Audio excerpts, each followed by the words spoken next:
berikan tepuk tangan bagi Tuhan kita, saudara. Bapak, terima kasih Tuhan Yesus, kami telah memuji menyembah Engkau. Dan pada pagi hari ini kami buka hati kami buka pikiran kami, untuk kami belajar firman Tuhan.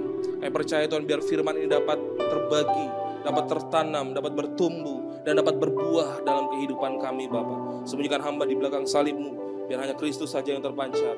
Demi nama Tuhan Yesus, sama-sama katakan amin, amin. Silakan duduk saudara, silakan duduk.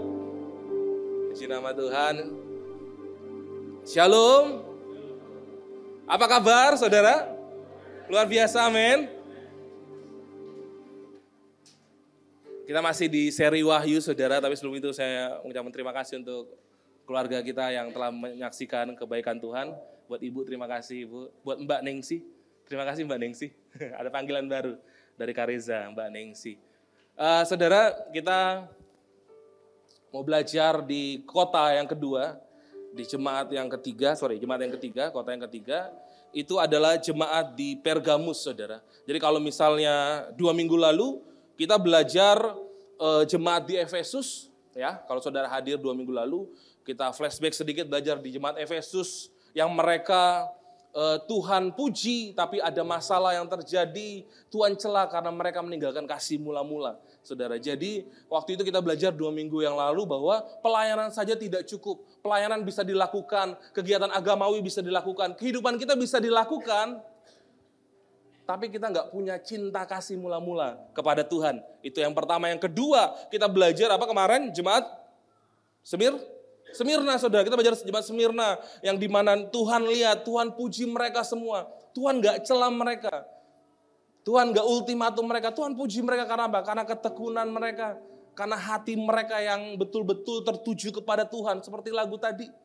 Ya, walaupun dalam tekanan, tapi mereka tetap bisa setia kepada Tuhan. Nah, yang ketiga saudara, kita mau belajar itu jemaat di Pergamus, ya. Kita mau belajar jemaat di Pergamus. Saya kasih judul dengan kompromi dengan dosa. Katakan 1, 2, 3. Kompromi dengan dosa. Nah, kompromi yang seperti apa saudara? Tapi kita lihat dulu di Wahyu 2 ayat 12 sampai 17. Boleh di next slide saja. Ayatnya sudah tertulis. Wahyu 2 ayat 12.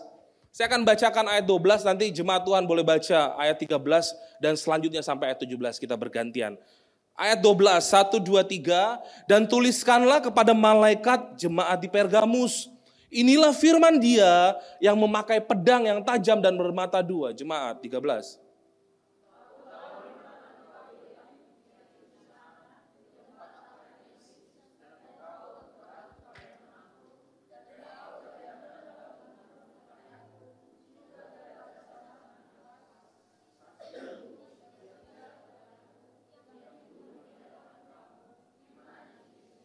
Tetapi aku mempunyai beberapa keberatan terhadap engkau.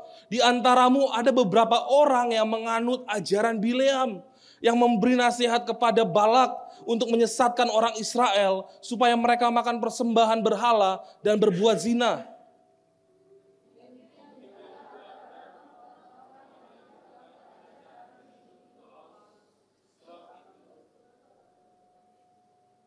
Ayat 16, sebab itu bertobatlah, jika tidak demikian aku akan segera datang kepadamu dan aku akan memerangi mereka dengan pedang yang di mulutku ini.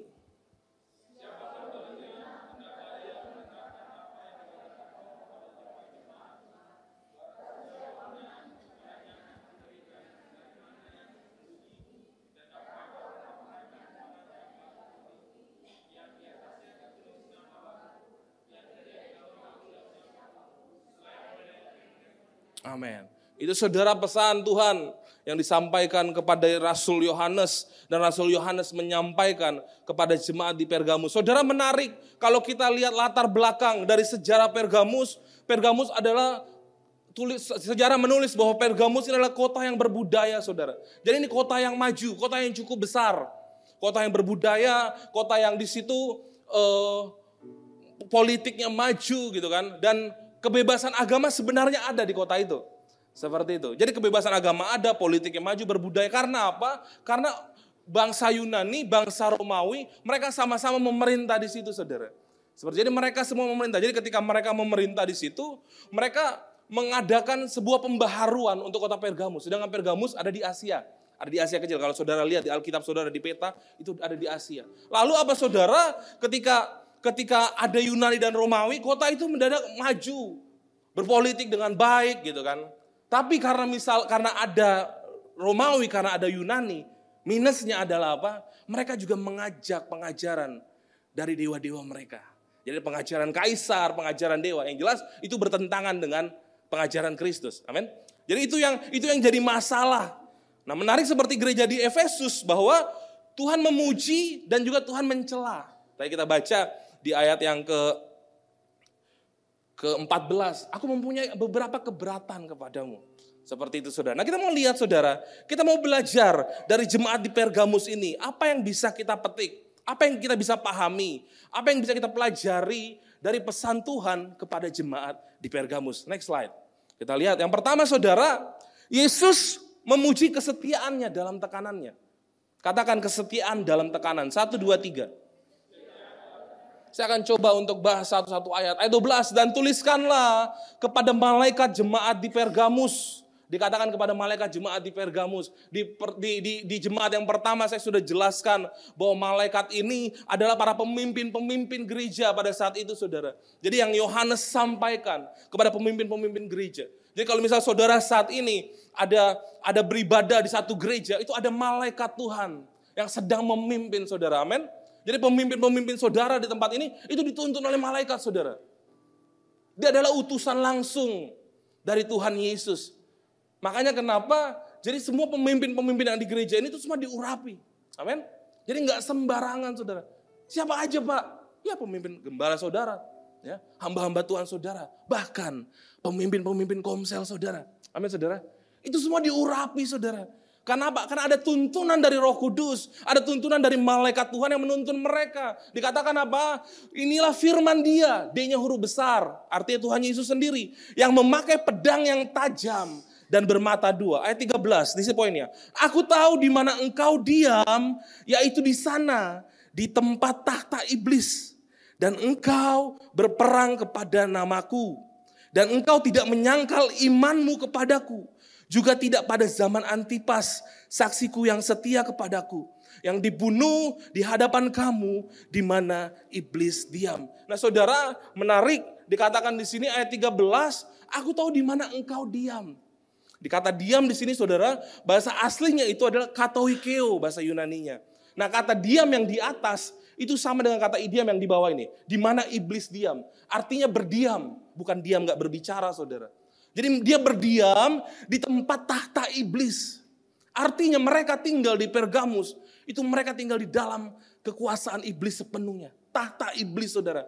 Makanya banyak para teologia mentafsirkan bahwa ternyata sarang iblis itu sebenarnya ada di Pergamus.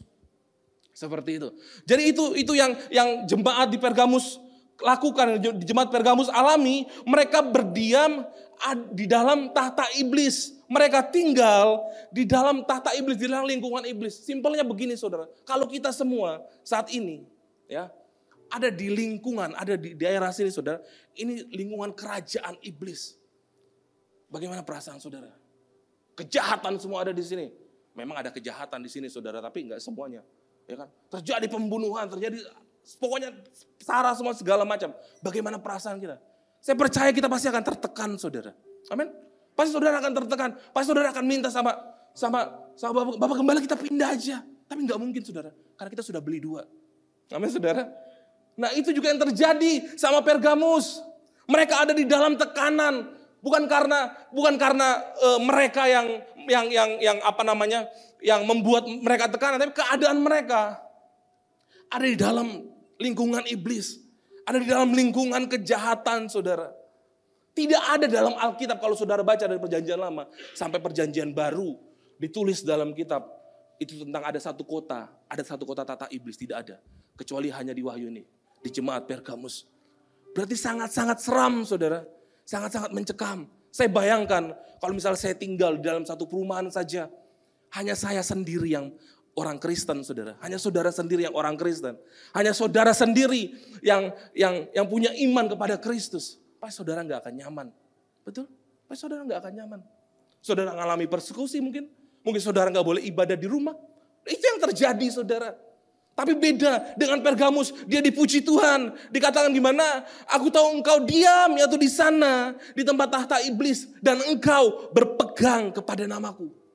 Apapun keadaannya, bahkan di sarang iblis sekalipun Tuhan, aku tidak akan meninggalkan namamu. Amin. Aku tidak akan meninggalkan namamu. Saudara boleh bayangkan, imajinasikan. Bagaimana ya lingkunganku sekarang?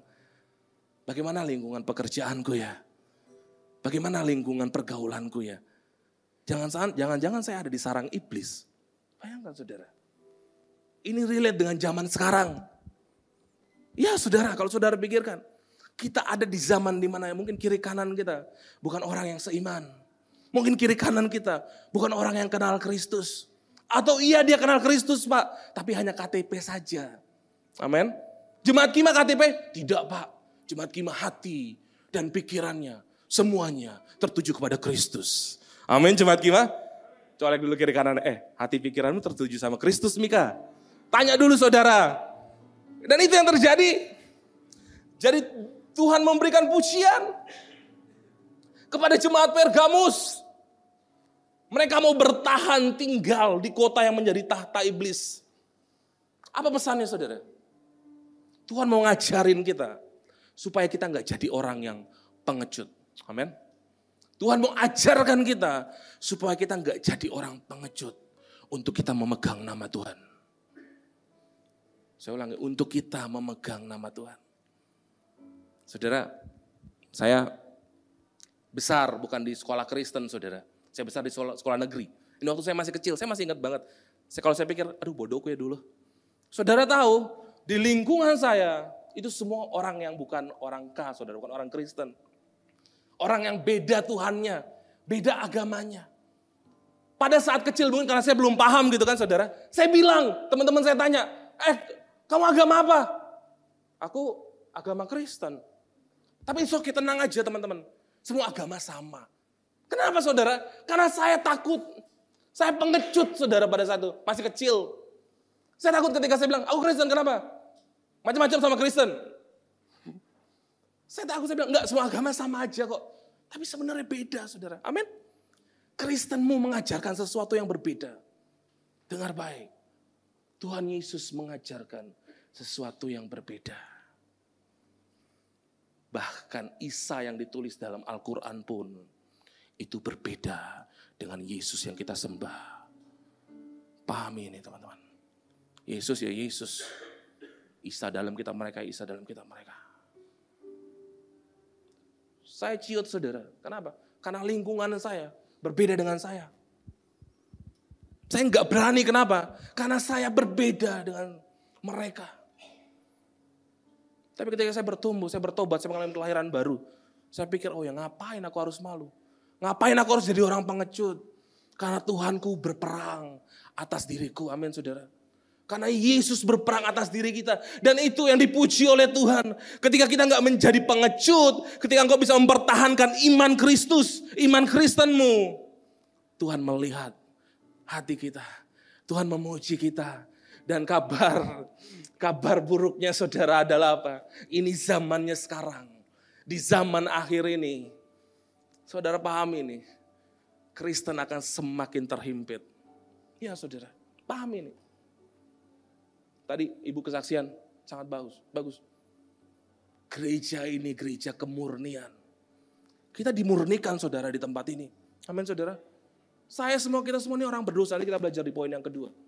Kita semua sedang dimurnikan. Makanya kita ada di dalam gereja.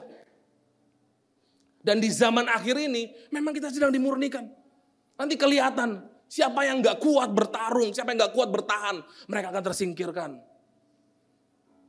Makanya sangat-sangat penting untuk kita gak jadi pengecut. Untuk kita bisa mempertahankan iman Kristus kita. Lalu selanjutnya apa? Di bagian yang kedua saudara dikatakan apa? Dan engkau tidak menyangkal imanmu kepadaku, juga tidak pada zaman Antipas saksiku. Yang setia kepadaku, yang dibunuh di hadapan kamu. Di mana iblis berdiam. Bukan iblis diam-diam saja saudara. Tapi iblis berdiam. Dikatakan di situ. Saudara, Kalau kita lihat saudara, di ayat yang ke-13 ini saudara, di situ dikatakan bahkan sampai pemimpinnya. Jadi Antipas itu adalah seorang uskup pada zaman itu. Dia memiliki hati yang penuh, hati yang tidak pengecut. Dia mempertahankan imannya. Makanya firman Tuhan menulis bahwa apa? Antipas saksiku yang setia kepadaku dibunuh pun kalian tidak berpindah hati. Bahkan sampai pemimpinnya dibunuh saudara. Antipas dibunuh. Dia tidak berpindah hati. Tapi ada satu hal yang menarik, saya mau tafsir sedikit. Kalau saudara ingat di Smyrna kemarin, ya, kita belajar tentang satu tokoh juga sama-sama dibunuh saudara. Di situ kalau saudara cari relasinya di Google ya, tokoh tersebut, tokoh dari Smyrna tersebut, uskup tersebut, itu dia banyak ditulis saudara. Banyak disampaikan, banyak ceritanya banyak diceritakan oleh dunia. Seperti itu. Tapi Antipas, kalau saudara cari di Google bahkan tidak ada. Hanya Alkitab saja. Jadi Antipas itu hanya di Alkitab saja, di Wahyu saya menulis soal cerita itu. Soal Tuhan puji dia. Saya mikir saudara, kenapa ya Tuhan? Tuhan gak tulis dua-duanya, dunia gak publish dua-duanya. Saya lupa namanya saudara yang Smyrna, saya gak tulis di sini. Tapi ada satu sosok kemarin, uskup juga. Dia mengalami juga, dibunuh juga. Tapi cerita diumbar kemana-mana. Sejarah menulis sangat banyak. Tapi Antipas, tulisannya sangat sedikit. Kenapa? Saya pikir, kenapa ya Tuhan? Kenapa Antipas tidak sama seperti yang lain? Tuhan bilang begini sama saya. Untuk mengikut aku, untuk mengikut Tuhan, engkau tidak perlu pengakuan dari dunia. Perhatikan ini saudara. Untuk mengikut aku, engkau tidak perlu pengakuan dari dunia. Cukup aku saja, keluarkan ayatnya. Cukup aku saja yang bilang, Antipas saksiku yang setia kepadaku. Saya bisa bilang Andreas saksiku yang setia kepadaku. Mungkin dunia gak ketulis namamu. Mungkin media sosial gak tulis namamu. Mungkin hanya keluarga Kima saja yang kenal sama engkau. Hanya komselmu saja. Tapi Tuhan tahu. Dia tulis namamu, dia puji namamu. Karena engkau berharga di matanya. Dengar ini baik-baik saudara. Gak ada pengakuan lain. Tidak ada validasi lain dari dunia. Selain dari Yesus. Sekarang ini zaman validasi saudara. Zaman pengakuan, kalau saudara mau lihat, saudara mau tahu. Kenapa ada media sosial? Ya karena semua orang mau diakui saudara. Ya, update status gitu kan. Update lokasi. Ada beberapa yang ketawa. Saya juga suka update status saudara. Ini zaman validasi. Memang semua orang mau diakui. Tapi jangan sampai hal tersebut menjadi celah kita di hadapan Yesus. It's okay kalau engkau update, engkau memposting segala sesuatu yang berhubungan dengan Kristus. Gak masalah. Tapi jangan sampai itu bergeser. Tuhannya di nomor 2 kan. Kita butuh validasi untuk diri kita. Itu dia saudara. Yesus memuji kesetiaannya jemaat di Pergamus di dalam tekanan. Tuhan mau ajarkan kita tadi untuk menjadi orang yang tidak pengecut. Tuhan mau ngajarkan kita untuk kita mempertahankan iman Kristen. Tuhan mau ngajarkan kita itu. Tapi saudara di poin kedua, kita mau lihat ada teguran Tuhan. Tadi Tuhan bisa puji jemaat di Pergamus. Jemaat bisa puji imannya. Tapi ada tegurannya. Kita lihat next slide. Yang kedua dikatakan apa? Yang kedua saudara, 14. Tetapi jemaat Pergamus, aku mempunyai beberapa keberatan terhadap engkau. Di antaramu ada beberapa orang yang menganut ajaran Bileam. Yang memberi nasihat kepada Balak untuk menyesatkan umat. Yang memberi nasihat kepada Balak untuk menyesatkan orang Israel. Supaya mereka makan persembahan berhala dan berbuat zina. Yang pertama dulu. Saudara, di sini dikatakan saudara bahwa apa? Bahwa Tuhan keberatan. Tuhan menegur mereka. Tuhan menegur jemaat di Pergamus. Karena apa? Karena dia kompromi dengan dosa. Nanti kita lihat kisahnya saudara. Dikatakan di situ, di antaramu ada beberapa orang yang menganut ajaran Bileam. Kalau saudara belajar Alkitab, Menarik saudara bahwa Bileam itu di dalam bilangan, ya di dalam bilangan itu saudara melakukan sebuah hal yang sangat-sangat tercela di hadapan Tuhan. Kalau saudara ingat kisah Bileam dengan keledai, ya sesudah itu ada kisah Bileam dengan Balak. Balak ini adalah raja Moab saudara. Mic saya noise.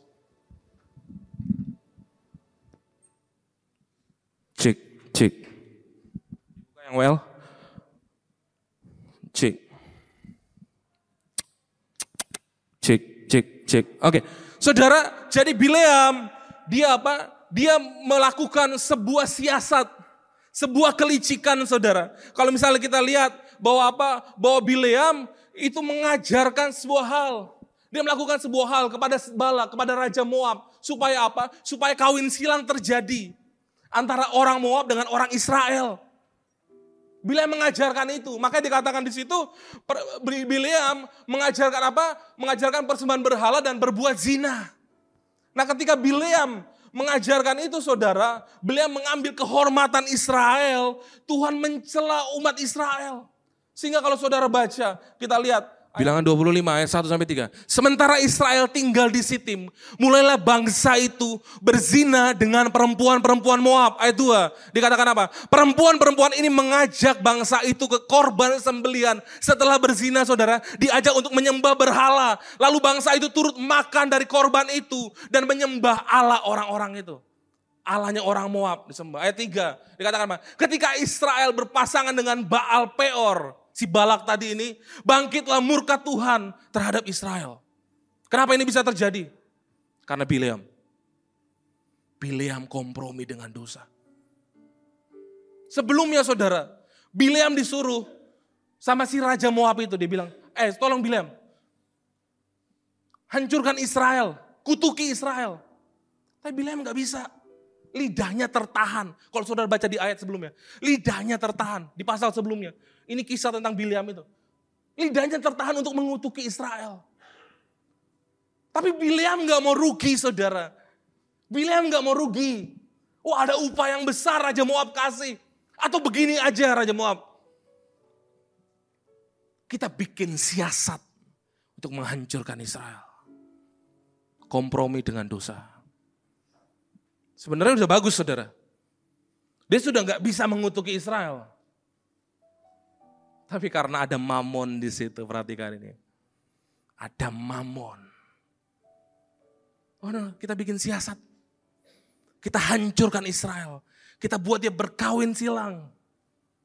Kita buat dia menyembah Engkau lewat perempuan-perempuan itu. Bayangkan saudara. Lalu apa yang terjadi saudara? Ayat 9. Lihat ayat 9. Dikatakan apa ayat 9? Bilangan 25 ayat 9. Ada murka Tuhan. Orang yang mati karena tulah itu ada 24.000 orang banyaknya. 24.000 itu bukan orang yang sedikit saudara. Amin. Karena kompromi dosa. Karena Bileam. Orang yang gak bersalah mati. 24.000. Tuhan murka. Ya. Ini perjanjian lama saudara. Tuhan murka. Karena apa? Karena cinta uang dan imbalan. Karena kompromi dosa. Perhatikan ini saudara, kompromi sekecil apapun. Itu membuat pintu kita, pintu kekudusan kita hancur. Iman kita hancur. Perhatikan ini. Kompromi sedikit apapun. Alkitab gak pernah tulis, itu dosa besar, ini dosa kecil. It's okay kok Pak, gak pernah saudara. Tidak ada dosa besar, tidak ada dosa kecil. Amin. Semua sama. Kompromi yang menghancurkan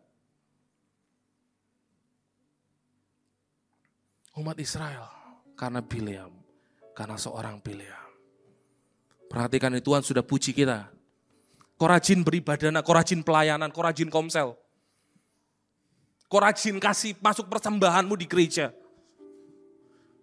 Tapi ada satu hal. Korupsimu juga jalan. Kau ambil uang-uang yang bukan hakmu. Kau tercela di hadapan kau. Aku tidak kenal engkau. kau tercela di hadapanku. Ini firman yang keras saudara, kenapa? Karena ini kita lagi dimurnikan. Ketujuh gereja ini, ketujuh jemaat ini di Wahyu, di awal Wahyu. Itu yang membuat kita bisa terus berjalan.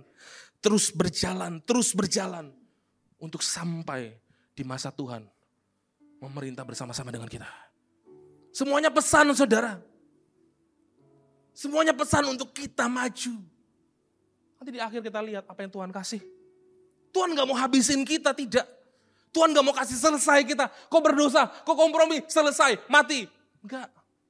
Tapi Tuhan mau buat kita baik dan benar. Amin saudara. Tuhan proses kita untuk membuat kita baik dan benar. Untuk membuat kita masuk ke dalam rancangan Tuhan. Makanya Tuhan katakan di situ tadi, aku punya beberapa keberatan. Aku mau tegur kamu. Kau mengikuti ajaran Bileam.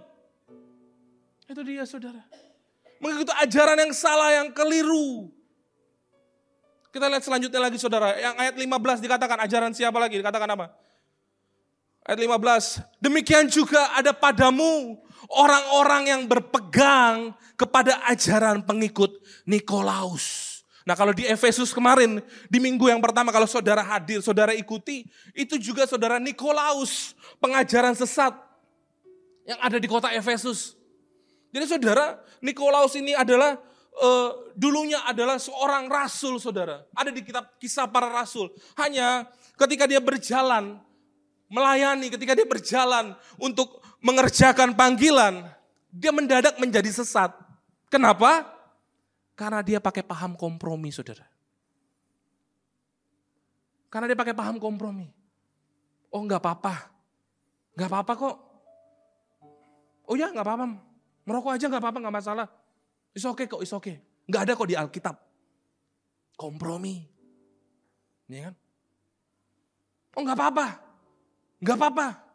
Selingkuh aja gak apa-apa kok. Asal jangan ketahuan ya sama istri. Gak apa-apa. Kamu butuh refreshing kan? Kompromi saudara. Perhatikan. Kompromi. Apalagi? Oh gak apa-apa kok. Pacaran aja gak apa-apa pacaran. Oh kamu dibiayain kan sama dia. Gak apa-apa, it's okay. Daripada hidup kamu melarat. Gak apa-apa. Akhirnya apa? Kekudusannya rusak. Akhirnya apa?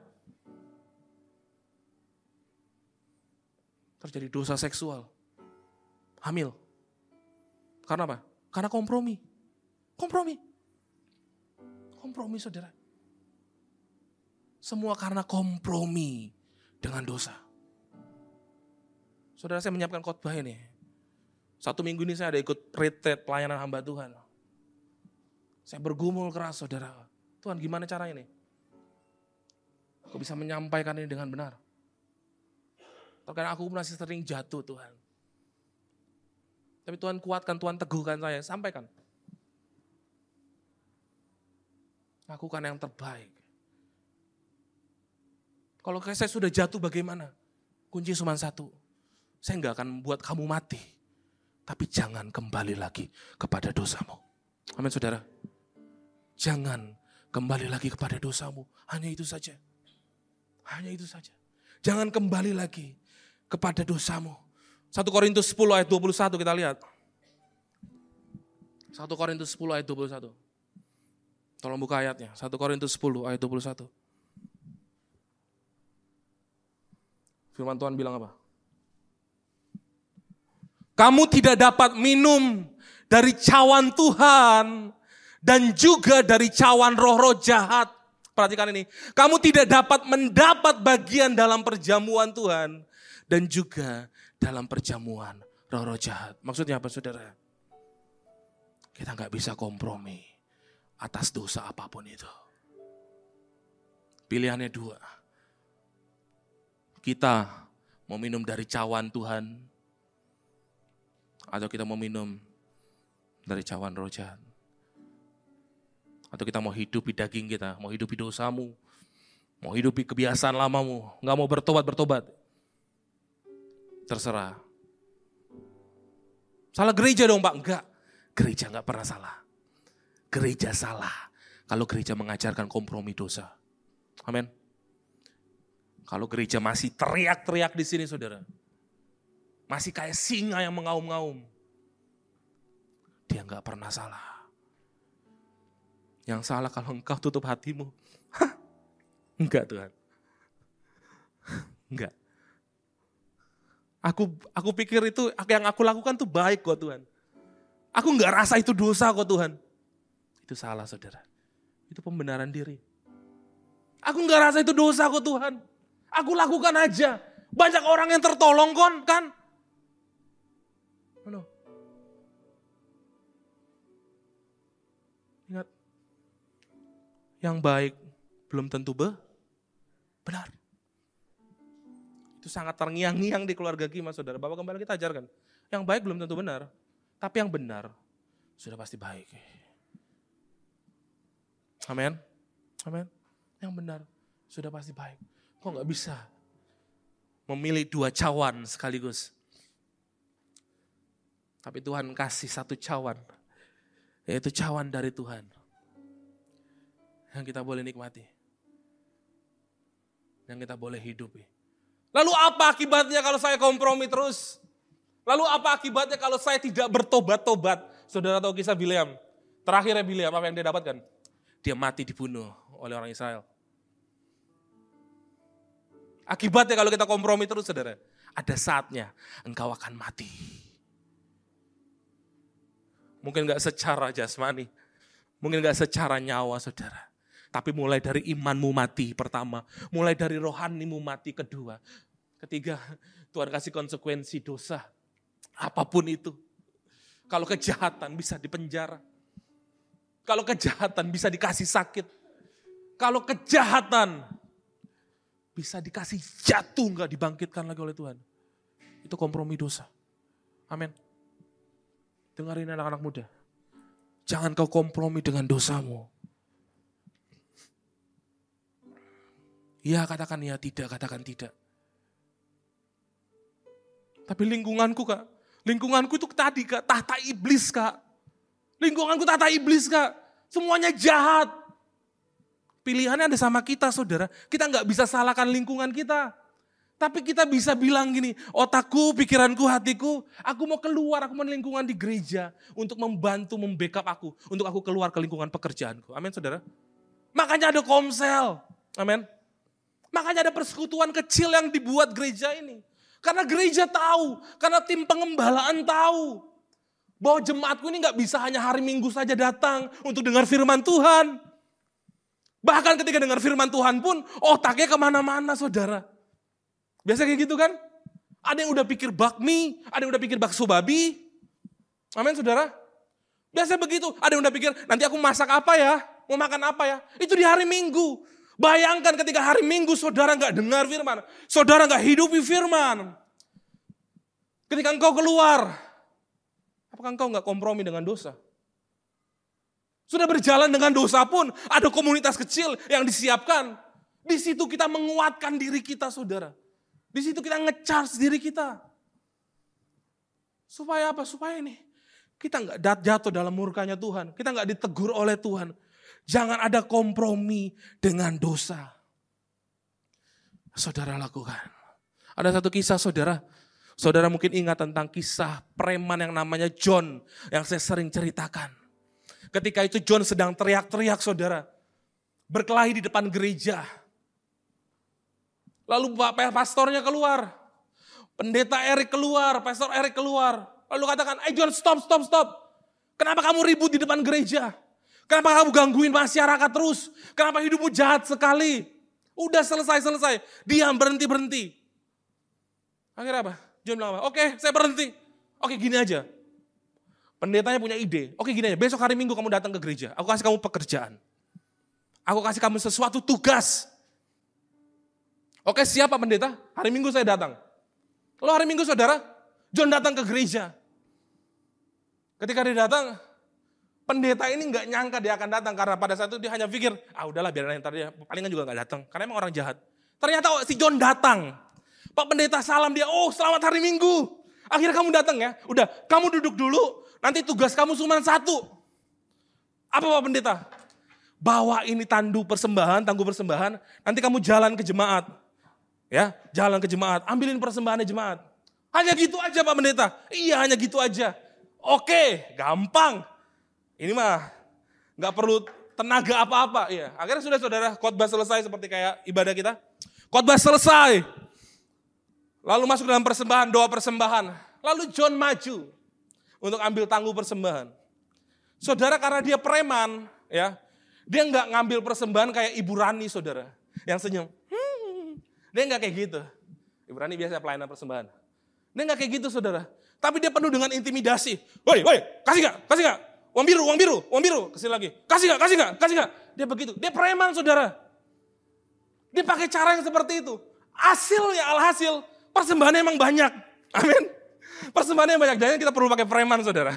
Biar persembahan kita banyak. Akhirnya persembahannya banyak. Setelah itu, Pak Pendeta bilang, bawa ke dalam, ke konsistori. Konsistori yang namanya ya, kalau di belakang gereja ya. Bawa ke belakang, simpan di situ. Pas sampai di belakang, tangguh persembahan ini, dia mau taruh, saudara, kan ada rak-rak persembahannya biasa ya. Kalau di gereja gitu kan ada konsistorinya. Pak mau taruh begini, saudara. Tiba-tiba temannya panggil. Preman, punya teman lah tentunya. John, duit, uang, come on, ayo kita pergi. Tinggalkan gereja ini uang, kita bisa pakai party, bisa pakai pesta. Ayo John, ayo cepat. Sebelum doa berkatnya selesai. Saudara tahu? John bilang apa? Oh, tidak teman. Aku sudah dapat yang aku inginkan. Jalanku bukan lagi yang dulu. Jalanku bukan lagi aku ambil ini. Ini bukan punyaku. Tuhan sangat sayang walaupun aku jahat selama ini aku membunuh, aku mencuri, aku memperkusi orang. Tapi Tuhan masih bela aku, dia masih kasih kesempatan aku untuk aku melayaninya. Kalian pergi saja, aku tinggal di sini. Teman-temannya bilang apa? Kau bodoh sekali John. Kau bodoh sekali, kau preman, kau mau jadi apa? Itu badanmu full tato, kau mau jadi apa? Pergi, ayo pergi. Enggak. Kamu pergi. Aku tinggal di sini, aku mau jaga ini. Aku mau jaga ini. Ini bukan punyaku. Ini punya Tuhan, tahu enggak saudara? Teman-temannya pergi. Tinggalin dia, John di situ. Dia jaga itu sampai ibadah selesai. Pendeta Erik, pendetanya datang. Dia bilang, John, kau belum pergi? Tahu saudara, John langsung tersungkur di hadapan pendeta itu. Dia bilang, Pak Pendeta, terima kasih untuk kesempatan yang diberikan. Selama ini aku salah. Saudara tahu pendeta bilang apa? Dia gak bilang, dari dulu kayak begitu. Dia gak bilang gitu saudara. Dia kasih bangun John. Enggak. No. Ini bukan tentang aku. Tapi tentang Yesus. Yesus yang masih mengasihi kamu. Yesus yang mau kamu keluar dari dosamu. Amin saudara. Maksudnya apa? Kesempatan kedua masih ada. Amin. Ada pastor, almarhum, pendeta yang cukup dipakai. Dia katakan apa? Kalau Tuhan masih kasih koma, ngapain kau kasih titik? Kalau Tuhan masih kasih kita koma untuk kita bisa kembali bangkit. Kenapa kita berasumsi? Kenapa kita bilang, udah titik Tuhan. Aku gak bisa berubah. No. Tuhan gak pernah kasih kita titik. Jangan kompromi dengan dosa. Amin. Itu yang kedua, yang terakhir saudara. Secara cepat saja. Waktu saya tinggal 6 menit. Yang terakhir. Ayat 16 dikatakan apa? Sebab itu bertobatlah. Jika tidak demikian aku akan segera datang kepadamu. Dan aku akan memerangi mereka dengan pedang yang di mulutku ini. Diperangi dengan pedang di mulut maksudnya apa Tuhan? Diperangi dengan firman Tuhan. Segala sesuatu yang firman tulis tentang penghakiman, tentang dosa, tentang orang-orang yang bisa masuk dalam kerajaannya. Itu dia saudara. Jadi ini firman yang hidup, bukan sekedar kata-kata dongeng biasa. Amin. Firmannya nyata. Kalau memang kau gak selamat, kalau memang Tuhan gak kenal dengan engkau, ya Tuhan gak kenal dengan engkau. Jadi jangan kepedean jadi orang Kristen saudara. Tuhan tidak kenal dengan engkau. Kalau memang kau bercela, kalau memang kau kompromi dengan dosa. Tapi ayat 17 dikatakan apa? Janjinya apa? Ayat 17. Next slide. Ayat 17, sebab siapa bertelinga, hendaklah ia apa saudara? Mendengarkan apa yang dikatakan Roh kepada jemaat-jemaat. Barang siapa menang kepadanya akan kuberikan dari mana yang tersembunyi. Dengar, mana yang tersembunyi. Yang kedua, selanjutnya apa? Dan Aku akan mengaruniakan kepadanya batu putih yang di atasnya tertulis nama baru. Identitas baru saudara. Yang tidak diketahui oleh siapapun selain oleh yang menerimanya. Lihat janjinya Tuhan. Tuhan berikan manna yang tersembunyi saudara. Maksudnya apa manna yang tersembunyi? Manna bicara berkat. Manna bicara kasih Kristus. Manna bicara makanan. Manna bicara sebuah perlindungan. Sebuah pemeliharaan dari Tuhan. Amin. Bertobat dan Tuhan akan pelihara engkau. Engkau akan diberikan manna. Lalu ada apa? Batu putih dengan nama baru. Dunia mungkin gak kenal sama engkau, sama kita saudara. Dunia mungkin mengkhianati kita. Dunia mungkin menghancurkan kita. Mungkin kau hancur secara dunia, secara dosa. Tapi ada waktunya nanti Tuhan berikan kita identitas yang baru. Tuhan rubah kita secara sekejap untuk kita memerintah di kehidupan yang kekal. Amin saudara. Itu janjinya Tuhan. Memang Tuhan gak tulis di situ. Kamu setia nanti aku kasih kamu Fortuner. Aku kasih kamu rumah di Insignia. Oh enggak, di Citraland. Lebih mahal lagi ya saudara. Di Citraland. Aku kasih kamu nanti istri yang cantik. Aku kasih kamu, apa lagi ya? Emas yang banyak. Enggak gitu saudara. Tapi Tuhan bilang apa? Tuhan bilang aku kasih kamu manna. Aku kasih kamu manna tersembunyi. Enggak ada yang tahu. Hanya Tuhan saja yang tahu kapan kita mau dikasih. Hanya Tuhan saja yang tahu kapan kita akan nikmati itu. Intinya, bisa nggak kita tetap berdiri tekun, teguh di dalam tekanan ini? Amin. Di dalam tekanan ini. Saudara, ada satu kisah terakhir. Pemain musik boleh naik ke atas. Terakhir saudara.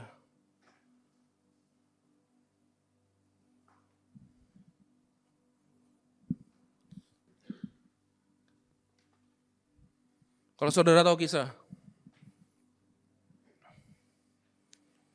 tentang Simpson dan Delila. Ini contoh kompromi dengan dosa. Saudara tahu kisah Simpson, orang yang kuat, yang punya rambut, yang dikasih sebuah berkat dari Tuhan. Di mana Simpson pada saat itu, kalau kita lihat saudara, ayat ke-15, Hakim-Hakim 16, ayat ke-15, Hakim-Hakim 16 ayat ke-15.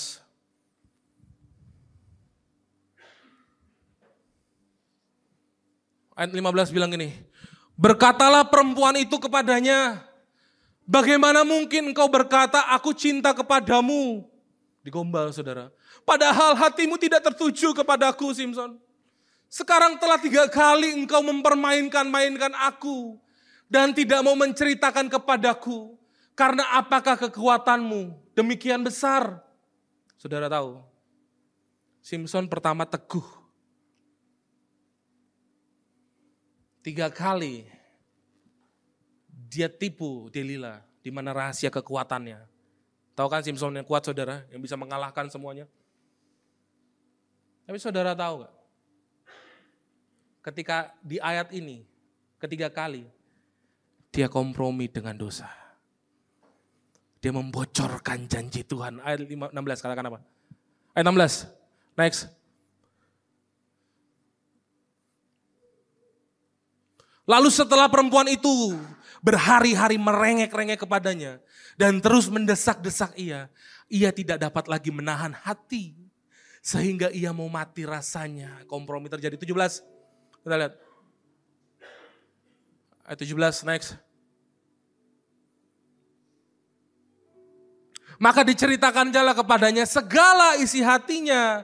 Katanya, kepalaku tidak pernah kena pisau cukur, Delila ya, Del. Sebab sejak dari kandungan, ibuku, aku ini seorang nazir Allah. Jika kepalaku dicukur, maka kekuatanku akan lenyap daripadaku. Dan aku menjadi lemah dan sama seperti orang-orang lain. Saudara, setelah itu apa yang Delila lakukan ayat 18? Dikatakan apa? Ayat 18. Ketika dilihat Delila bahwa segala isi hati yang telah diceritakan. Dia bocorkan semua rahasia Tuhan, janji Tuhan. Dia kompromi dengan dosa. Kepadanya disuruh nyala memanggil raja-raja kota orang Filistin. Sekali ini lagi datanglah kemari sebab ia telah menceritakan segala isi hatinya kepadaku. Lalu datanglah raja-raja kota orang Filistin itu kepadanya sambil membawa uang itu. Ayat 19 apa yang terjadi? Ayat 19 next. Sesudah itu dibujuknya Simson tidur di pangkuannya. Lalu dipanggilnya seorang dan disuruhnya mencukur ketujuh rambut jalinnya. Sehingga mulailah Simson ditundukkan oleh perempuan itu. Sebab kekuatannya telah lenyap daripadanya. Hilang saudara. Kekuatannya hilang karena kompromi dosa. Pesannya adalah, sampai kapan kita mau memotong kehadiran Tuhan dalam kehidupan kita? Sampai kapan kita mau kompromi dengan dosa? Sampai kapan kita mau memotong janji Tuhan? Sampai kapan kita mau memotong keajaiban Tuhan? Karena kita kompromi dengan dosa, saudara. Kita sering kayak gitu kan? Oh, udah gak apa-apa. Potong aja sedikit. Gak masalah kok. Aku gak akan kenapa-kenapa kok. Kenapa? Karena kompromi, saudara. Padahal sebelumnya Tuhan sudah merencanakan. Andre, kamu aku kasih yang ini ya. Tapi kamu harus setia dulu, Andre. Tapi karena saya potong rambut saya. Yang tadi Tuhan mau kasih. Tuhan gak jadi kasih. Kamu potong lagi kehadiranku. Kamu potong lagi hadiratku. Kamu mempermainkan lagi hadiratku. Gak jadi yang ini. Tunggu dulu aja di situ. Saudara, sampai kapan kita mau potong rambut kita. Potong kehadiran Kristus. Sehingga kita gak mendapatkan apa-apa. Kita sama seperti Bileam yang mati. Karena dosanya. Tapi menariknya saudara pada saat itu. Simson, dia bertobat saudara. Itu yang saya bilang tadi. Tuhan gak pernah habisin kita. Ketika dia bertobat rambutnya kembali tumbuh. Tuhan akhirnya bilang apa? Oke, kamu sudah siap. Aku kasih lagi kamu. Yang kamu punya. Jangan sampai kita gak ngalamin rencana Tuhan. Karena kita kompromi dengan dosa. Amin saudara. Hanya saudara yang tahu. Saya gak tahu saudara. Tuhan gak bilang sama siapa. Siapa yang kompromi gak bilang sama saya. Tapi pagi hari ini. Kita mau datang sama Tuhan. Di gereja yang ketiga ini. Di jemaat yang ketiga Pergamus. Supaya kita koreksi hati kita. Tidak ada lagi kompromi dosa. Tidak ada lagi. Kita potong rambut kita. Potong kehadiran Tuhan. Mari tutup Alkitab saudara. Tundukkan kepala.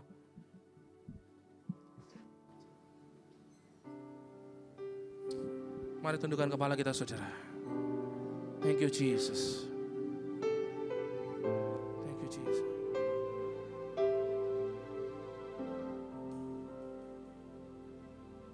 Seperti rusa rindu sungaimu, jiwaku rindu Engkau.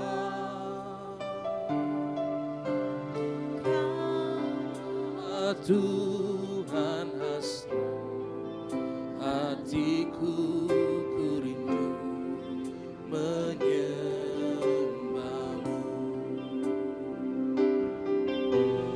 Engkau kekuatan dan perisaiku, kepadamu rohmu berserah.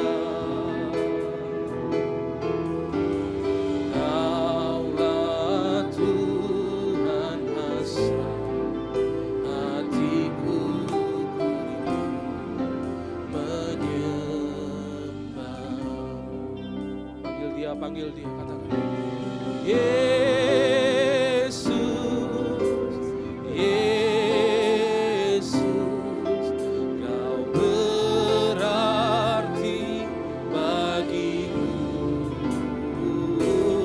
Oh Yesus, Yesus, Kau segalanya bagiku.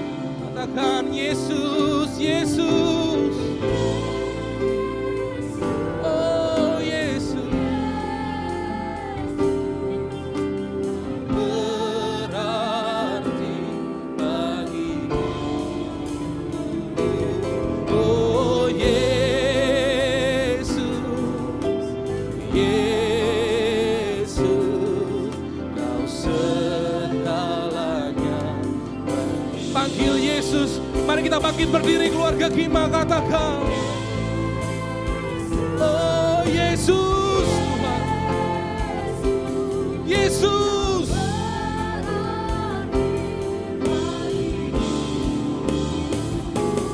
Oh Yesus, itu aku Tuhan. Aku yang memotong rambutku, aku yang memotong kehadiranmu, karena aku kompromi dengan dosa. Itu aku Tuhan. Mari akui di hadapan Tuhan saudara. Mari hampiri dia, mari hampiri dia. Oh Yesus, Yesus, Kau segalanya. Biarkan musik memainkan dengan lembut melodi ini. Semua hati kepada Tuhan saudara. Pejamkan matamu. Kalau misalnya itu engkau saudara, kau jujur di hadapan Tuhan. Tuhan, aku yang selama ini memotong rambutku. Aku yang memotong kehadiranmu dalam hidupku Tuhan. Kau sudah hadir tapi aku yang memilih untuk aku meninggalkan kau. Untuk aku meninggalkan hadiratmu. Untuk aku meninggalkan karena dosa, karena aku kompromi. Aku mengangkat tangan di gereja, aku datang hari Minggu, tapi Senin Selasa aku kembali ke dosaku. Aku kembali menjalankan tabiat lamaku. Aku sama seperti Pergamus. Saudara, kalau itu engkau, saudara, minta ampun pagi hari ini. Minta ampun pagi hari ini. Datang sama Tuhan, Tuhan buka. Tuhan gak kasih kita kematian. Tuhan gak seperti perjanjian lama kisah Bileam. Tuhan dalam perjanjian baru mengasihimu. Minta ampun, datang Tuhan, ampuni aku yang korupsi. Tuhan ampuni aku yang menyunat segalanya. Tuhan ampuni aku yang menipu istriku. Tuhan ampuni aku yang mengkhianati kasihku, mengkhianati keluargaku, mengkhianati anak-anakku. Ampuni aku Tuhan. Datang sama Tuhan saudara.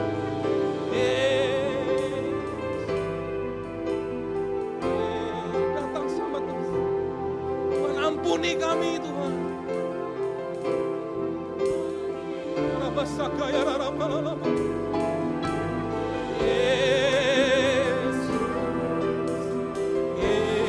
Berdoa saudara, berdoa saudara. Koreksi hati kami, koreksi hati kami. Koreksi hati kami. Oh Yesus Tuhan. Aku jahat di matamu Tuhan.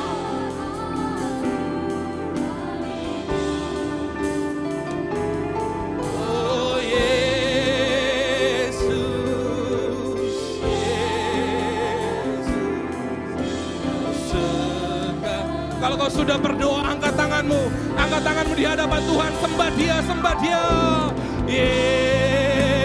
Yesus, hampiri dia pagi hari ini saudara. Ya Rabasaka, ya Rabalalaba. Oh Yesus, Yesus, seruanku kepadamu Tuhan. Yesus, kau lebih lagi, lebih tinggi lagi.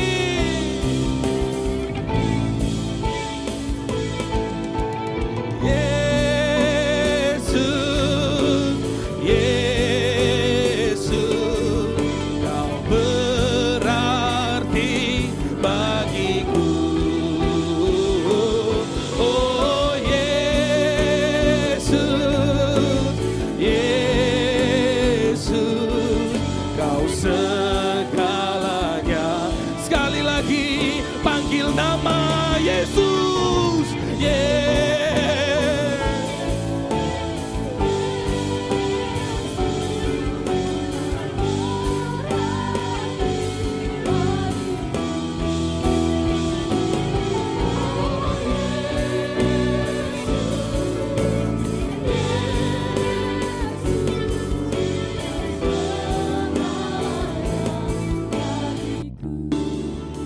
Syukur bersembah dia.